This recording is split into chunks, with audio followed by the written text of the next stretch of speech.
나의 친척 몰리네 소령 느데니엘 호송. 대영제국의 왕이 미국 식민지 주지사에 대한 임명권을 행사하게 된 후로 주지사들의 행정 조치는 옛날 원래의 헌장에 따라 주지사가 선출되던 시절에 그들의 전임자들이 받던 그런 당연하고 관대한 인정을 좀처럼 받지 못했다.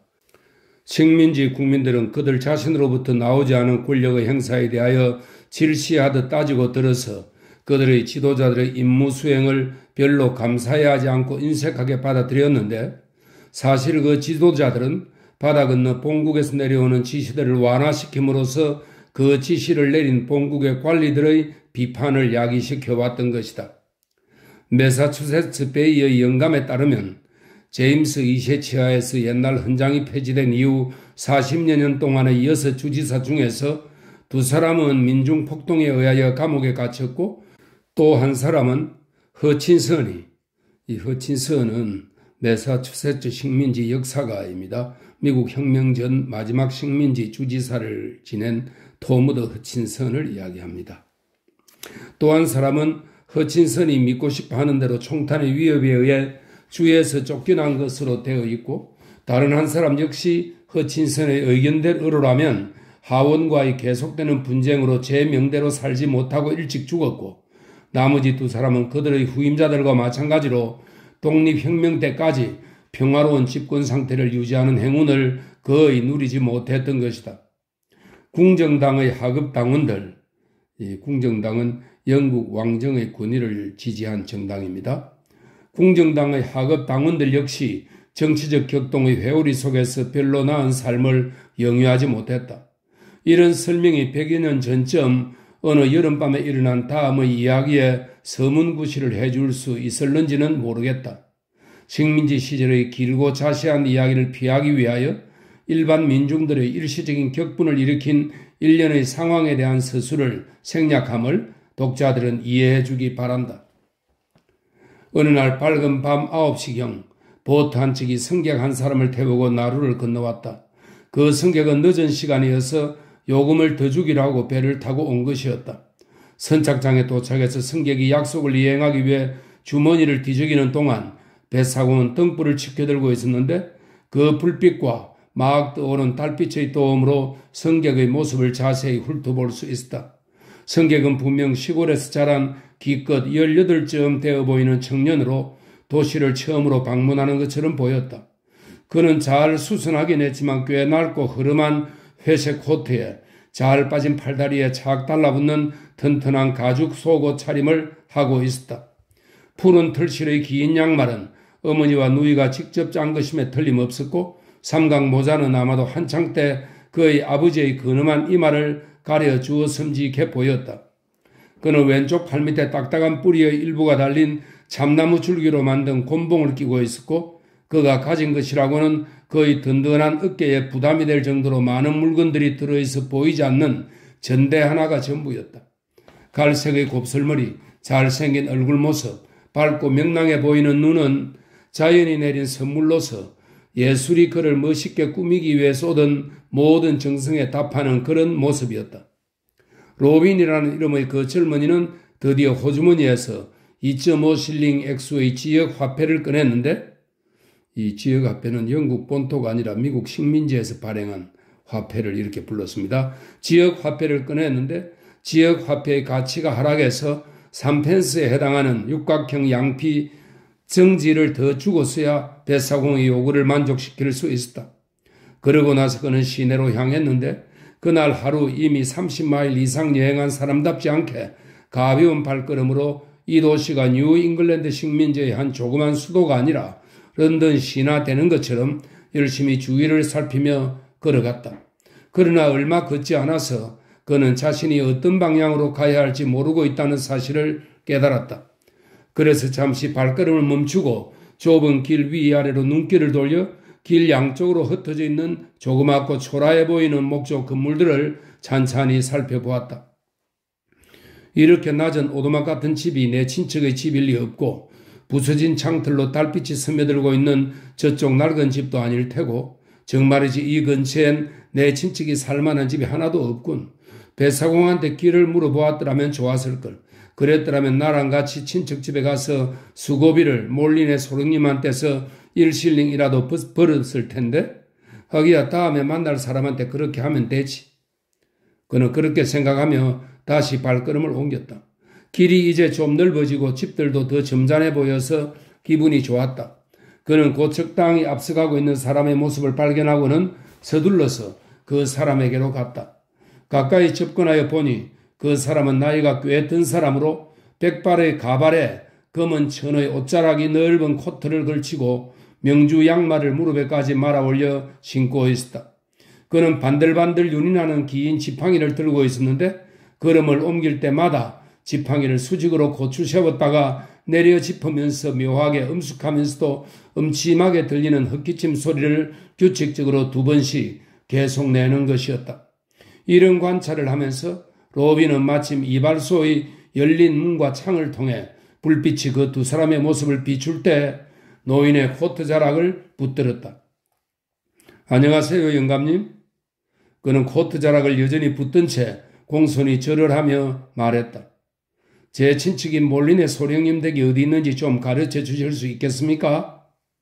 젊은이의 목소리가 아주 크게 들려서 비누 거품이 잘 발린 턱을 향해 면도칼을 막 때리던 이발사 한 사람과 레밀리스 가발을 손질하고 있던 다른 이발사 또 한 사람이 하던 일을 멈추고 문께로 나왔다. 그러는 동안 그 노인은 긴 얼굴을 로빈 쪽으로 돌리고 매우 짜증스럽고 화난 어조로 대답했다. 그러나 그 2번의 음침한 헛기침 소리가 마치 찬 무덤에 대한 생각이 불쑥 그의 분노 사이를 치밀어 나오듯이 그의 꾸짖음 도중에 터져나오면서 아주 묘한 효과를 내는 것이었다. 이 옷자락 썩 놓지 못해? 자네가 말한 그런 사람 난 몰라. 난 군의가 있는 사람인데 이게 윗사람한테 하는 버릇이라면 자네 내일 아침 해 뜰 때쯤엔 유치장에 갇혀 착고를 차고 있을 게야. 로빈은 노인의 옷자락을 놓고는 이발소에서 터져나오는 무례한 웃음소리를 뒤로 한 채 서둘러 그 자리를 떠났다.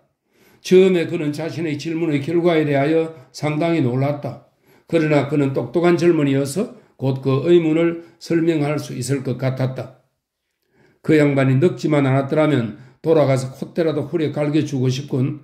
야, 로빈아, 안내해 줄 사람을 그렇게 잘못 택했으니 이발소 사람들까지도 늘 보고 비웃지. 로빈아, 그래 이제 곧 나아질 테니 걱정 마라. 그는 이제 서로 교차함이 이어지는 춥고 구불거리는 길 속에 갇힌 채 길 강가에서 별로 멀지 않은 위치에서 헤매고 있었다.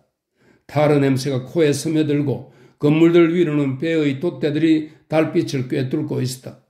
로빈은 잠시 멈추어서 여러 가지 정황을 관찰해 본 바 자신이 시내 중심가에 가까이 와 있다는 사실을 알 수 있었다. 그러나 거리들은 텅 비어 있었고 가게 문들은 모두 닫혀져 있었으며 몇몇 주택도 2층에서만 불빛이 새어 나오고 있었다. 드디어 그가 지나온 좁은 골목길 모퉁이의 어떤 집 문 앞에 넓적한 영국 병사 얼굴의 간판이 걸려 있는 것이 보였는데 그 집은 주막집이었고 그 안에서는 많은 손님들의 목소리가 들려왔다. 아래쪽 창문의 창틀 하나가 젖혀져 있어서 아주 얇은 커튼을 통해 로빈은 잘 차려진 식탁 주위에 둘러앉아 저녁을 먹고 있는 한 무리의 사람들을 볼 수가 있었다. 맛있는 음식 냄새가 밖으로 퍼져나오자 젊은이는 여행을 떠나며 준비해온 음식을 마지막으로 먹은 것이 아침이었고 오후 이후로는 아무것도 먹지 못했다는 생각이 떠올랐다. 3펜스짜리 양피 정지를 가지고 저 식탁에 앉아 식사를 할 수 있다면 얼마나 좋을까? 로빈은 한숨을 쉬며 혼자 말했다. 하지만 소령님이 맛있는 음식으로 날 곧 맞아주실 거야. 얼른 안으로 들어가서 소령님 집 가는 길이나 물어보아야지. 그래서 그는 사람들의 두근거리는 소리와 담배 연기를 따라 홀 안으로 들어갔다. 홀은 참나무 벽을 두른 길고 좁은 공간이었는데 계속되는 연기에 찌들어 거무스름했고 모래를 잔뜩 깔아놓은 바닥은 결코 깨끗하다고 할 수가 없었다. 대부분이 뱃사람이거나 어떻게든 바다와 관련이 있어 보이는 한때의 사람들이 나무 벤치나 가죽 받침 의자에 앉아 이런저런 이야기를 나누고 있었고 때로는 일반적인 관심사에 주의를 기울이기도 했다. 어떤 사람들은 서너 그룹으로 몇 명씩 무리를 지어 각각 펀치볼을 비우고 있었는데 서인도 제도와의 무역이 시작된 이래 펀치는 식민지에서 아주 친숙해진 음료가 되어 있었다. 수공예 같은 것을 직업으로 삼고 있어 보이는 또 다른 사람들은 펀치처럼 함께 마시는 것이 아니라 각자 혼자서 따로 마시는 것을 더 즐기고 있었고 그 영향 때문인지 말수가 적어 보였다. 간단히 말해서 거의 모든 사람들이 여러 가지 종류의 술을 즐기고 있었는데 이 술 마시기로 말하자면 100여 년 전의 청교도 교회의 금욕설교가 잘 증명하듯이 인간이 오래전부터 물려받은 악습이니 어쩔 도리가 없는 것이었다. 로빈이 동료감 같은 것을 느낀 유일한 손님은 얌전해 보이는 두세 명의 시골 사람들이었다. 그들은 그 주막을 터키의 대상들이 큰 여인 속에서 하는 식으로 방의 제일 어두운 구석에 자리를 잡고 앉아 담배 연기가 자욱한 탁한 공기에 아랑곳하지 않고 집에서 직접 구워온 빵과 역시 집에서 직접 훈제해온 베이컨으로 저녁 식사를 하고 있었다. 그러나 로빈은 이들에게 형제 같은 것을 느끼면서도 그의 눈길은 문 가까이에 서서 허름한 옷차림을 한 옷차림의 한 무리의 동료들과 귓속말을 주고받고 있는 한 사람에게 쏠렸다. 그 사람의 모습은 기괴하다 싶을 정도로 유별나고 독특해서 얼굴 전체가 기억 속에 깊은 인상을 남기는 그런 모습이었다. 이마는 이중으로 튀어나와 사이에 골이 배어 있었고 불규칙적인 곡선을 이루며 불쑥 솟은 콧마루는 손가락 하나가 넘을 정도로 넓었으며 깊고 짙은 눈썹에 그 밑의 두 눈이 마치 동굴 속의 불처럼 빛을 발하고 있는 것이었다. 로빈이 누구에게 그의 친척집을 물어볼까 곰곰 생각하고 있는데 때 묻은 흰색의 앞치마를 두른 짝달마한 주인집 주인이 낯선 사람에게 직업적인 환영의 뜻을 표하려고 다가오며 말을 건넸다. 주인은 프랑스 신교도의 2세여서 부모 나라의 예절을 물려받은 것처럼 보였지만 어떠한 상황도 지금 그가 로빈에게 말을 건네는 그 가랑가랑한 목소리를 바꾸어 놓지는 못한 듯했다. 시골에서 오신 모양이죠, 손님? 그는 공손히 절을 하며 말했다. 무사히 도착하신 걸 축하드립니다. 저희 집에서 오래 머무르시겠죠? 이 도시는 참 좋은 곳이죠, 손님. 아름다운 건물도 많고 처음 온 사람 관심 끌 만한 것도 많고. 그런데 저녁 식사로는 무엇을 주문하시려는지요, 손님? 이 사람 우리 집안 얼굴 닮은 걸 금방 알아보는구만. 이 친구 내가 소령님 친척이라는 걸 벌써 짐작한 거라고. 지금까지 이런 공손함을 거의 겪어보지 못한 로빈은 그렇게 생각했다. 모든 사람들의 시선이 낡은 삼각 모자와 회색 코트와 가죽 반바지와 푸른 털칠 양말 차림에 등에는 전대를 메고 참나무 곤봉에 의지하여 문께에 서 있는 이 시골 청년에게 향했다. 로빈은 소령님의 친척에 걸맞는 그런 당당한 태도를 짐짓 취하며 공손한 주막 주인에게 대답했다. 아주 좋은 분이시군요. 다음 기회엔 꼭 이 집을 이용하도록 하지요. 여기서 그는 목소리를 낮추지 않을 수가 없었다.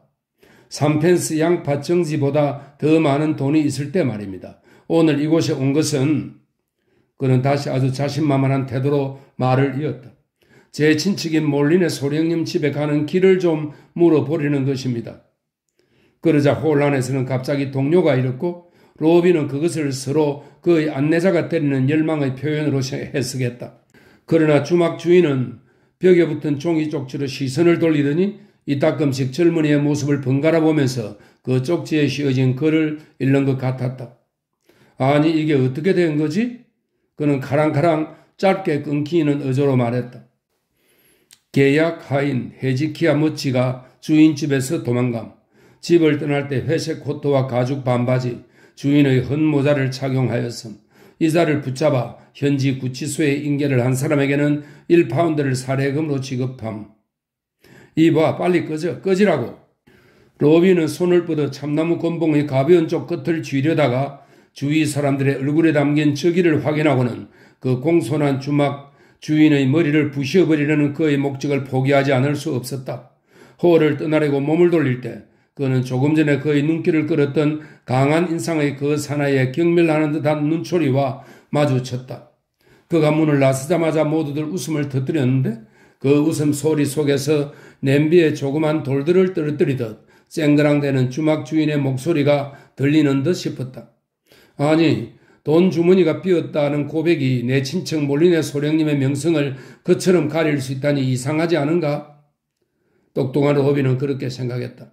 이 희죽되는 녀석들을 나와 이 참나무가 자란 고향의 숲속에서 만나기만 한다면 비록 돈 주머니는 가볍지만 내 팔은 무겁다는 걸 단단히 가르쳐 줄 텐데.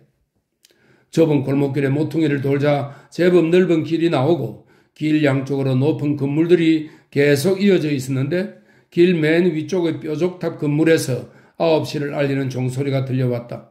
달빛과 수많은 상점들의 등불에 보도 위를 오가는 사람들의 모습이 보였다. 로비는 도대체 어찌된 일인지 알 수 없는 이 친척의 모습을 그들 속에서 확인할 수 있었으면 하고 바랐다. 그의 친척에 대해서 물어봤던 몇 번의 시도의 결과가 이런 공공의 자리에서 그런 시도를 또 감행하기를 꺼리게 만들어서 그는 이제 길을 따라 조용히 천천히 걷기로 마음먹었다. 그러면서 로비는 나이가 좀 들어 보이는 사람에게는 바싹 다가가 소령의 모습을 닮지 않았나 확인해 보곤 했다. 그렇게 걷는 동안 그는 쾌활하고 명랑해 보이는 많은 사람들과 마주쳤다. 화려한 색깔로 수놓은 옷들, 커다란 가발들, 은제 손잡이의 칼들이 그를 스쳐 지나가며 눈을 부시게 했다. 당시 유럽의 신사들을 모방한 젊은이들이 유행가 가락을 흥얼대며 거기에 맞춰 춤이라도 추듯이 경쾌하게 걸어가는 모습을 보면서는 자신의 조용한 보통 걸음걸이가 부끄럽게 생각되기도 했다. 상점의 진열대에 놓인 근사한 물건들을 구경하느라 여러 번 멈추기도 하고 사람들의 얼굴을 무리하게 빤히 쳐다본다고 꾸지람도 몇 번 들어가면서 드디어 이 소령님의 친척은 뾰족탑 건물 가까이에 이르렀지만 여전히 그의 노력은 성공을 거두지 못했다. 그러나 그는 아직 사람들로 붐비는 이 길의 한쪽만을 본 것이었다.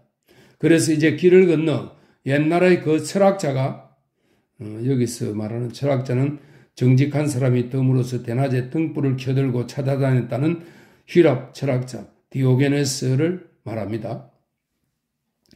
옛날의 그 철학자가 정직한 사람을 찾아 나선 것보다 더 강렬한 희망을 가지고 반대편 보도를 따라 쭉 살펴 내려가 보았지만 결과는 마찬가지였다. 그가 조금 전 이 탐색을 시작했던 길 아래 끝을 향한 중간 지점쯤 이르렀을 때 걸음을 옮길 때마다 지팡이로 보도 위를 내려 찍으며 규칙적인 간격으로 음침한 헛기침 소리를 2번씩 내며 다가오는 사람의 소리가 들렸다. 맙소사. 로비는 그 소리를 알아듣고는 놀라 중얼거렸다. 마침 오른쪽 가까이에 있는 모퉁이를 얼른 돌아서 그는 이제 이 도시의 다른 쪽으로 탐색의 길을 재촉했다. 그의 인내심도 이제 한계에 이르러 가고 있어서 강을 건너기 전 며칠 동안의 여행보다 나룻배를 타고 이곳으로 건너온 이후 잠시 동안의 방황에 쏘는 피로가 더 큰 것처럼 느껴졌다. 이제 배고픔도 큰 소리로 호소를 해와서 로비는 아무나 처음 만나는 사람을 붙들고 곤봉으로 위협을 해서라도 그의 친척집으로 안내하도록 무조건 요구하는 행위가 타당한가 저울질해 보기 시작했다. 이런 결심이 점점 굳어져 가는 동안 그는 좀 지저분해 보이는 길로 들어섰는데 길 양쪽으로 흐름하게 지어진 집들이 항구 쪽을 향해 드문드문 이어져 있었다. 달빛이 길 위를 비추고 있었지만 길 위엔 아무도 보이지 않았다. 그러나 문이 반쯤 열려있는 세 번째 집을 지나치면서 여자 옷차림의 모습이 그의 날카로운 시선에 얼핏 들어왔다. 여기서 행운을 얻을런지도 모르지. 그는 혼자서 중얼거렸다. 그래서 그는 문께로 다가갔는데 그가 다가가자 문이 닫히는 것이었다. 그러나 문이 완전히 다 닫히지는 않고 그 안에 있는 여자가 자신의 모습은 보이지 않은 채 바깥의 낯선 젊은이를 관찰할 수 있을 만큼은 열려 있었다.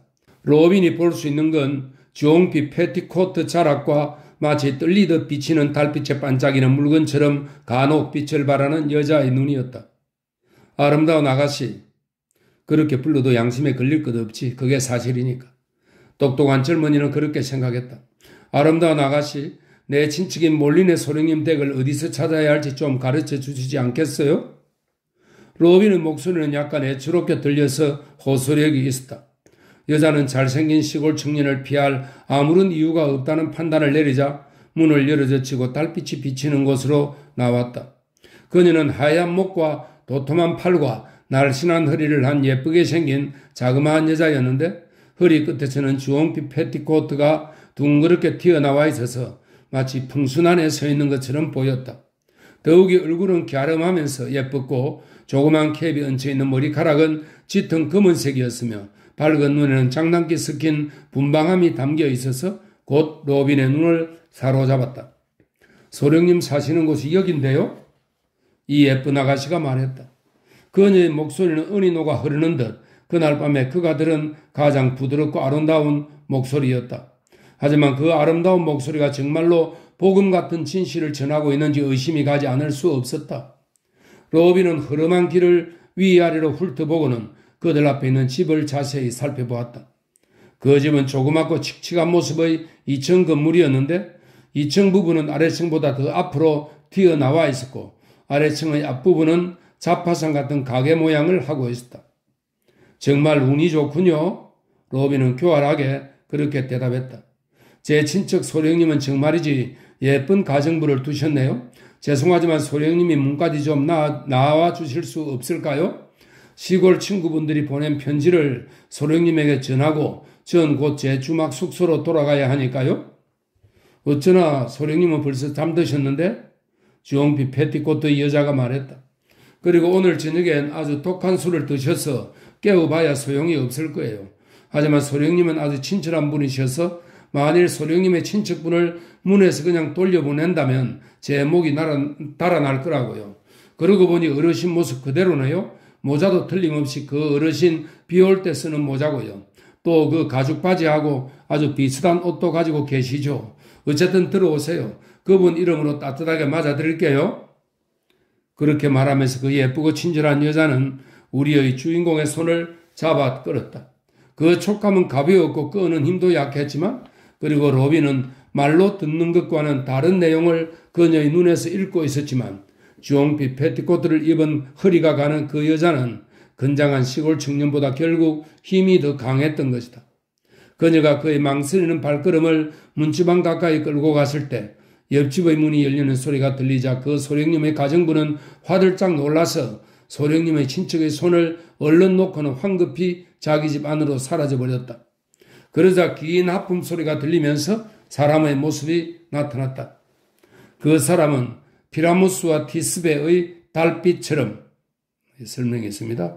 셰익스피어의 한여름밤의 꿈의 극중의 극인 피라무스와 테스페에서 달빛이 두 여인을 비추는 달빛 역할을 하기 위하여 램프를 들고 있는 것에 빗대어 말하는 그런 장면이랍니다.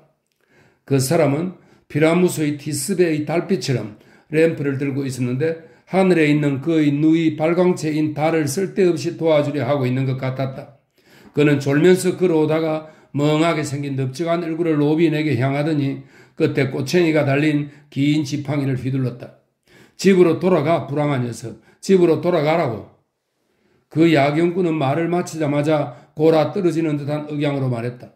집으로 돌아가라고. 안 그러면 내일 아침 해 뜰 때쯤은 착고를 차고 있게 해줄 테니. 비슷한 말을 두 번이나 듣네 하고 로빈은 생각했다. 차라리 오늘 밤 나를 그곳으로 데려가서 이 난감한 상태에서 벗어나게 해주면 좋겠다.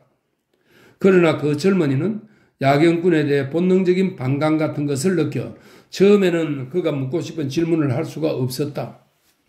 그러나 야경꾼이 모퉁이를 돌아 막 사라지려 하자 그는 기회를 놓쳐서는 안 되겠다고 결심을 하고는 큰 소리로 외쳤다.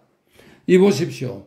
제 친척 몰린의 소령님 댁까지 좀 안내해 주실 수 있겠습니까? 야경꾼은 아무 대답도 없이 모퉁이를 돌아 사라져버렸다. 그러나 로빈의 귀에는 텅 빈 길을 따라 퍼져나가는 졸리는 듯한 웃음소리가 들려오는 것 같았다. 그 순간 그의 머리 위쪽 창문에서 즐겁다는 듯 킥킥대는 웃음소리가 들렸다.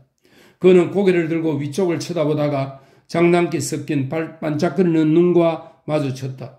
도톰한 팔이 그에게 오라고 손짓을 하더니 가벼운 발걸음으로 지방 계단을 내려오는 소리가 들렸다. 그러나 로빈으로 말하자면 뉴 잉글랜드 성직자 집안의 똑똑할 뿐만 아니라 훌륭한 젊은이여서 그 유혹을 이겨내고 거기서 도망치듯 빠져나왔다. 그는 이제 자포자기한 기분으로 시내 여기저기를 되는 대로 헤매고 다니면서 언젠가 고향에서 한 마술사가 세 사람에게 주술을 걸어 집에서 20여 보 이내의 짧은 거리에서 온 겨울 밤을 헤매게 했던 걸 상기하고 그런 주술에 자신이 걸린 게 아닌가 하는 생각이 들었다. 앞에 놓인 길들은 이상하고 황량해 보였고 주위의 집들은 불이 거의 꺼져 있었다.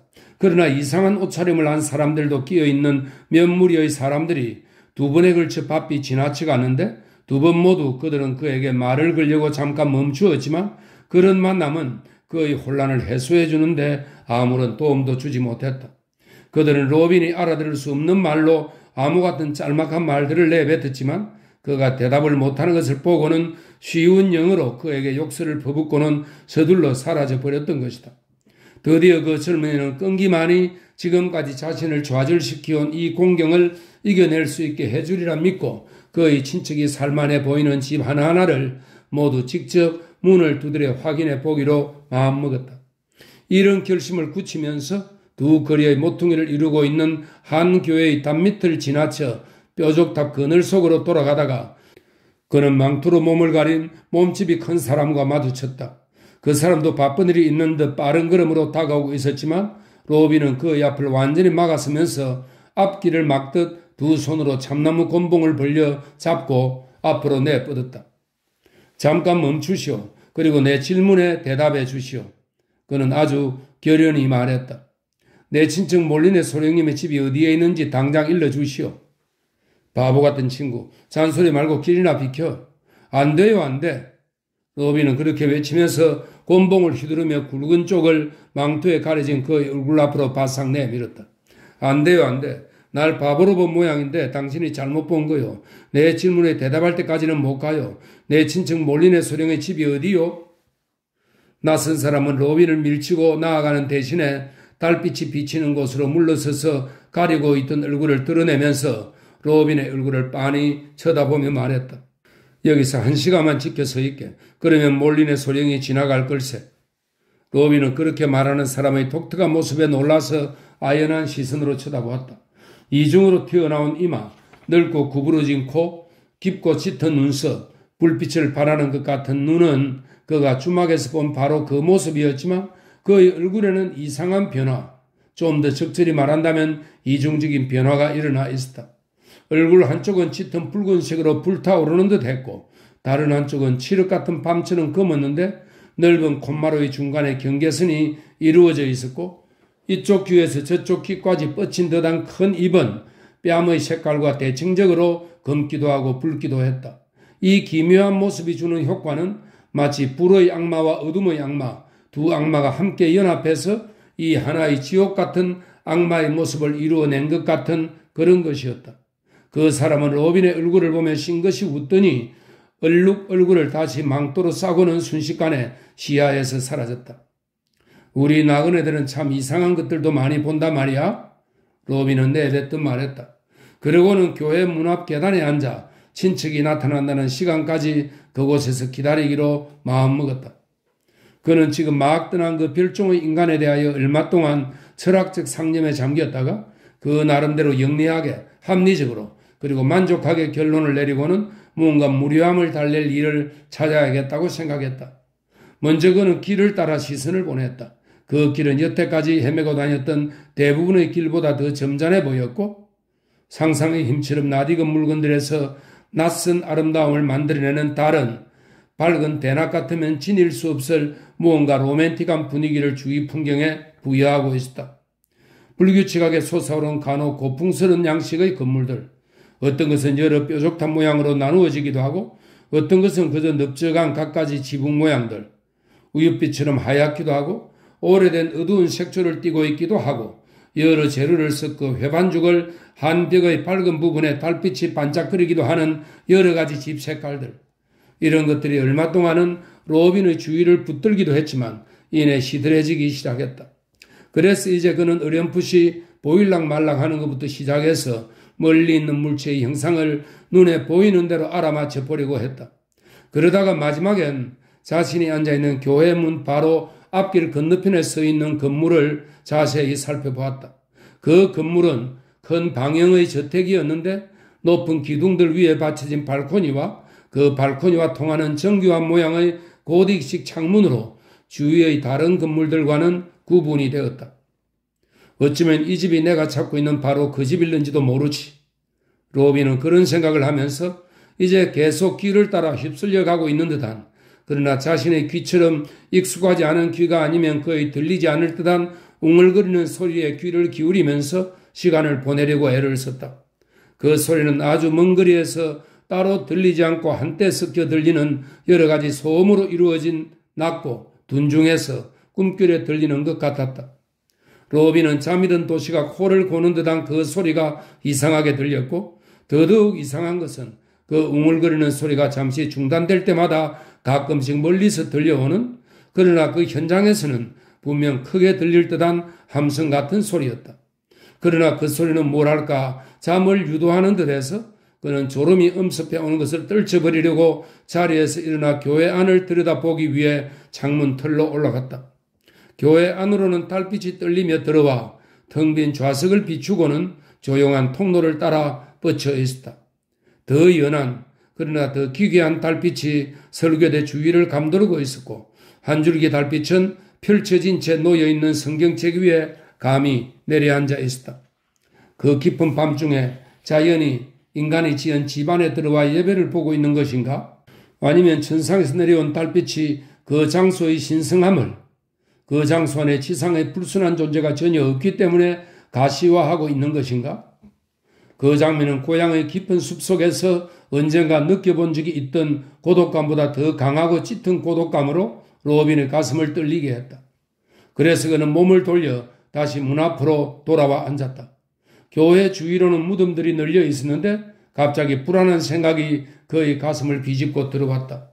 그토록 자주 그리고 그토록 이상하게 계속 방해를 받으며 찾았던 그분이 이미 수위에 쌓인 채 저 무덤 속에서 썩어가고 있다면 어떡하나. 자신의 친척이 저 묘지문을 스르르 빠져나와 휘구물에 지나치면서 그에게 고개를 끄덕이며 미소를 보내면 어떡하나. 아, 뭐라도 좋으니 살아 숨쉬는 것과 함께 있다면 좋겠다. 그렇게 말하면서 로빈은 불안한 생각을 거두어 그것들을 숨 넘어 언덕 넘어 개울 너머로 멀리 보내서 이 혼란스럽고 피곤한 저녁을 고향집에서는 어떻게 보내고 있을까를 상상해 보려고 애썼다. 그는 집 대문 옆 나무 밑에 수많은 나무들이 모두 베어질 때 거대하고도 뒤틀린 몸통과 훌륭한 그늘 때문에 살아남은 큰 나무 밑에 가족들이 모두 모여있는 모습을 그려보았다.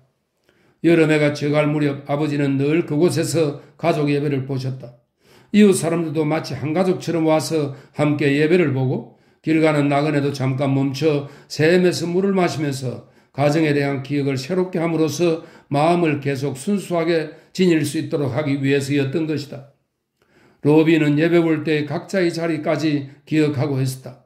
아버지가 한가운데 앉아 서편 하늘의 구름에서 비춰오는 황금색 황금빛 속에 성경을 들고 계신 모습이 선명히 떠올랐다. 아버지가 성경책을 접고 모두들 기도하러 일어서는 모습도 보였다. 간혹 지루해하며 듣던 그러나 지금은 소중한 추억이 된 매일의 주님의 은총에 대한 감사와 그 은총이 계속되기를 간절히 바라는 간구의 그 늘 듣던 기도 소리도 들렸다. 집을 떠난 가족인 자신에 대해 기도할 때 아버지의 목소리에서 일어나는 조그만 동료도 느껴졌다.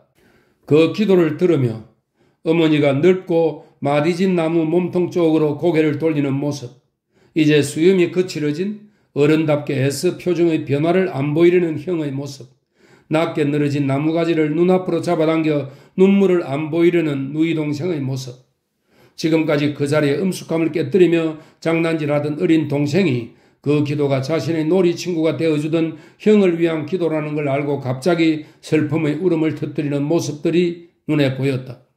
그리고는 그들이 대문 안으로 들어가는 모습도 보였다. 로빈 자신도 들어가야 했을 텐데 빗장이 찰칵하고 걸리며 자신만 집에 들어가지 못하는 것이었다. 내가 지금 여기 있는 건가? 집에 있는 건가? 로빈은 놀라서 움찔하며 큰 소리로 말했다. 왜냐하면 그의 생각들이 꿈속에서처럼 실제로 보이고 들리는 듯 하면서 동시에 넓고 텅 빈 길이 앞에 길게 펼쳐 있었기 때문이었다. 그는 몽롱한 상태에서 자신을 일깨우며 조금 전에 살펴보던 큰 건물에 다시 주의를 집중시키려고 노력했다. 그러나 아직도 마음은 환상과 현실 사이에서 계속 흔들리고 있었다. 발코니의 기둥들이 차례로 크고 앙상한 소나무 줄기로 길어졌다가 다시 사람의 형상으로 줄어들고 다시 제 크기로 돌아왔다가는 또다시 일련의 변화가 시작되는 것이었다.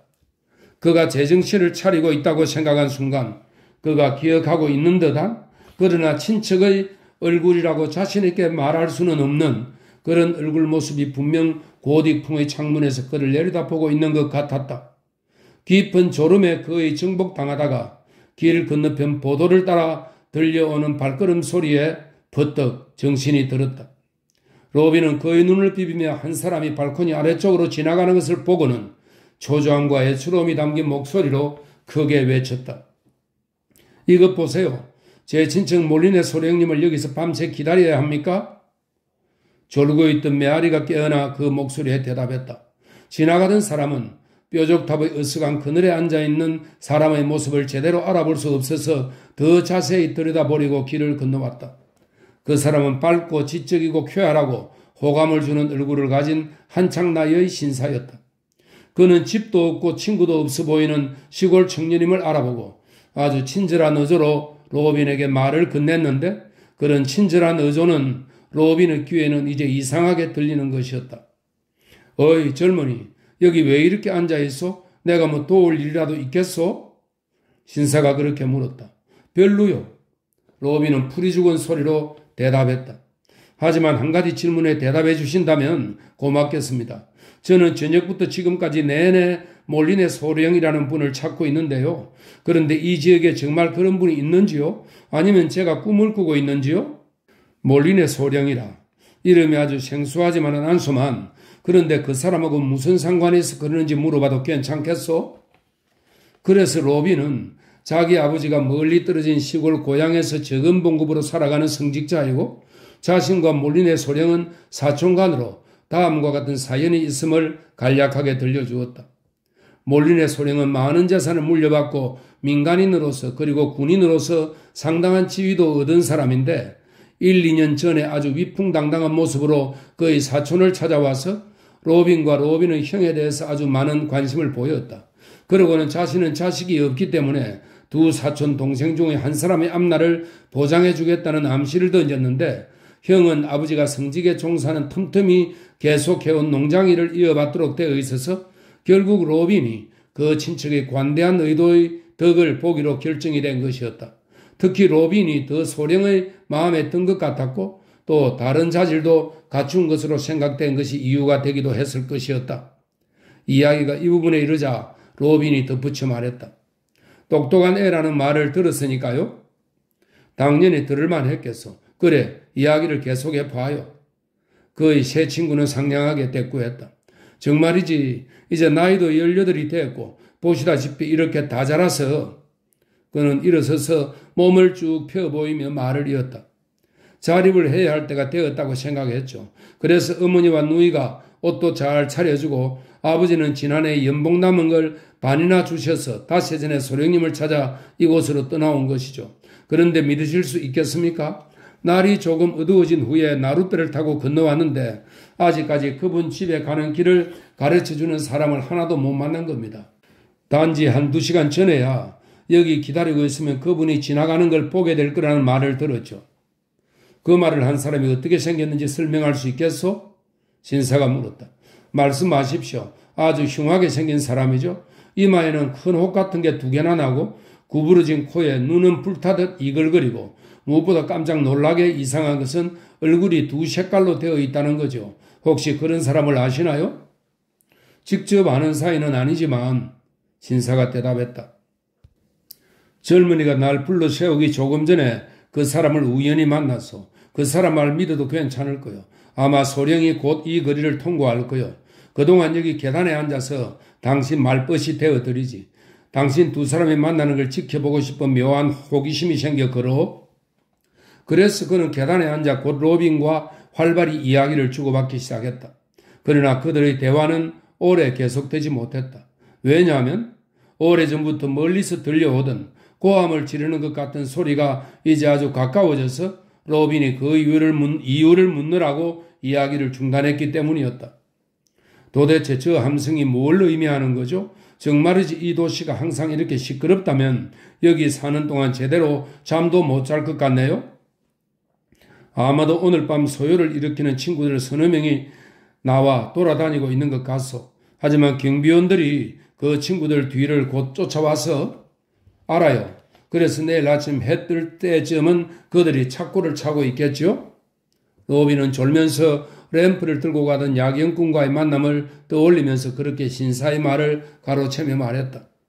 하지만 제 귀를 의심하지 않는다면 한때의 경비원들로 저렇게 많은 폭도들을 막아내지 못할 것 같은데요. 적어도 저런 고함을 지르려면 1000명쯤의 목소리는 필요할 테니 말이죠. 한 사람이 두 얼굴을 가질 수 있듯이 여러 목소리도 가질 수 있지 않겠소? 글쎄요. 남자는 그럴지 몰라도 제발 여자는 안 그래야죠. 똑똑한 젊은이는 소령님의 가정부라는 여자의 유혹적인 목소리를 생각하며 그렇게 대꾸했다. 가까운 거리 어디선가 트럼펫 소리가 이제 분명하게 계속 들려와서 로빈의 호기심은 강하게 고조되었다. 외치는 소리만이 아니라 여러 악기가 불협 화음을 이루며 간혹 터져 나오기도 했고 왁자하게 뒤섞인 웃음소리가 그 사이를 채우기도 했다. 로빈은 계단에서 일어나서 여러 사람들이 몰려오고 있는 것 같은 방향으로 열심히 시선을 돌렸다. 정말 굉장한 축제 같은 게 벌어지고 있는 모양이군요. 로빈은 큰 소리로 외쳤다. 집을 떠나온 후로 웃을 일이 거의 없었는데 이런 기회를 놓치면 후회할 것 같은데요. 우리도 저 컴컴한 건물을 돌아 나가서 같이 어울려 즐기면 어때요? 오, 로빈 앉아요. 다시 앉아봐요. 신사는 로빈의 회색 옷자락에 손을 대며 대답했다. 당신은 지금 여기서 당신의 친척을 기다려야 한다는 사실을 잊고 있어. 이제 잠시 후면 그가 지나가리라고 믿을 만한 이유가 있어요? 고함 소리가 가까워지자 주위가 어수선해졌다. 여기저기서 창문이 열리고 잠옷 차림의 많은 사람들이 갑자기 잠에서 깨어나 어리둥절한 표정으로 창문 밖을 내다보아서 한가롭게 그들을 관찰할 수 있는 사람이면 누구나 그 어수선한 모습들을 볼 수가 있었다. 이 집 저 집에서 열심히 서로 이름을 부르는 소리가 들리고 모두들 무슨 일이냐고 묻고 있었지만 그 물음에 대답해 줄 수 있는 사람은 아무도 없었다. 옷을 어중간하게 걸쳐 입은 사람들이 좁은 통로로 내민 돌계단에 걸려 넘어지기도 하면서 알 수 없는 소요의 현장을 향해 급히 발걸음을 옮겼다.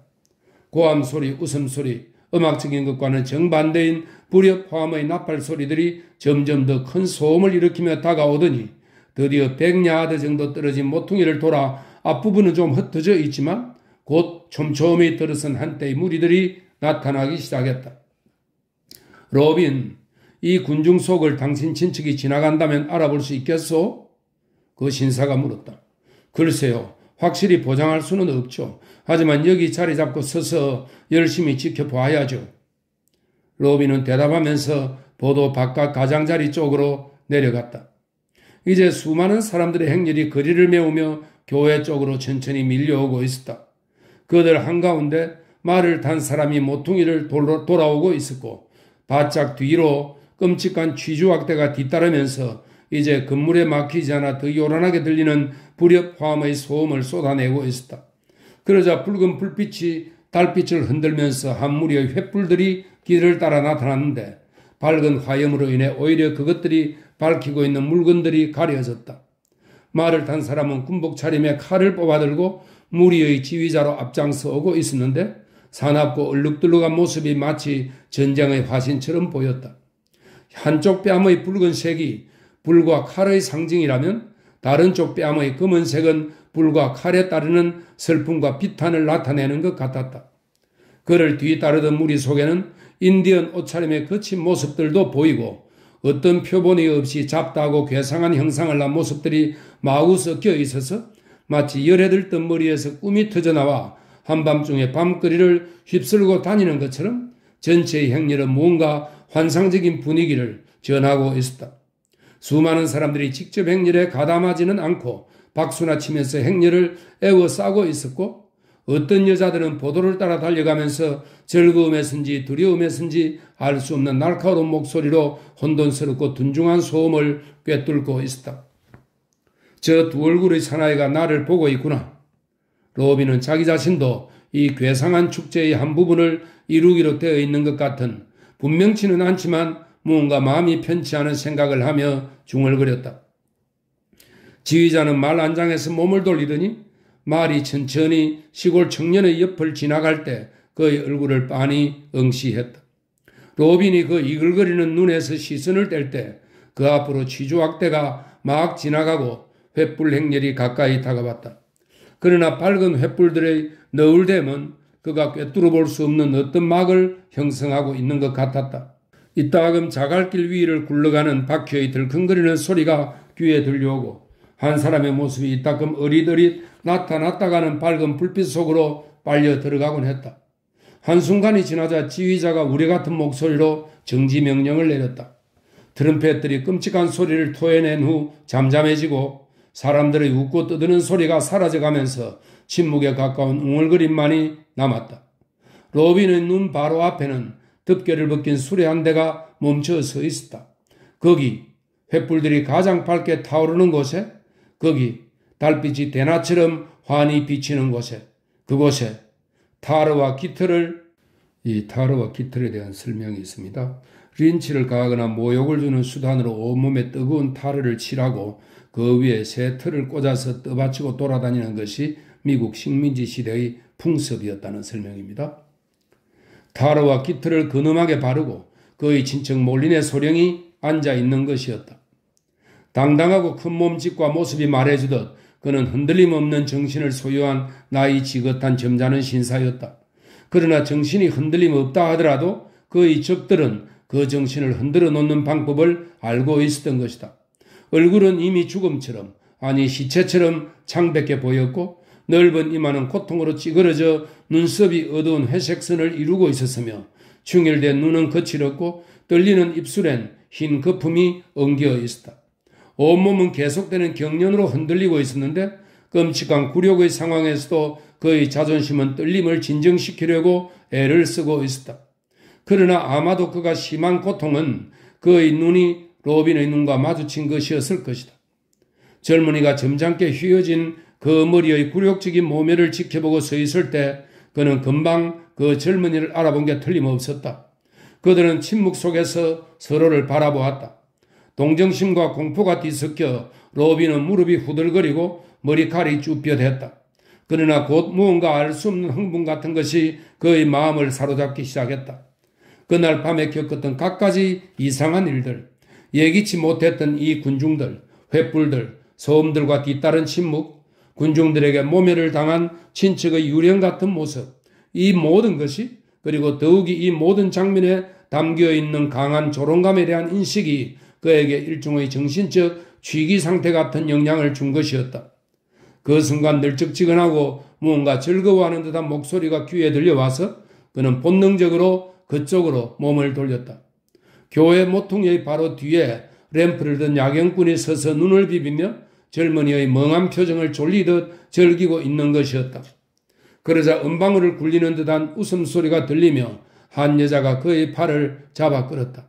그의 눈은 장난기 담긴 여자의 눈과 마주쳤다. 주홍빛 패티코트의 그 여자였다.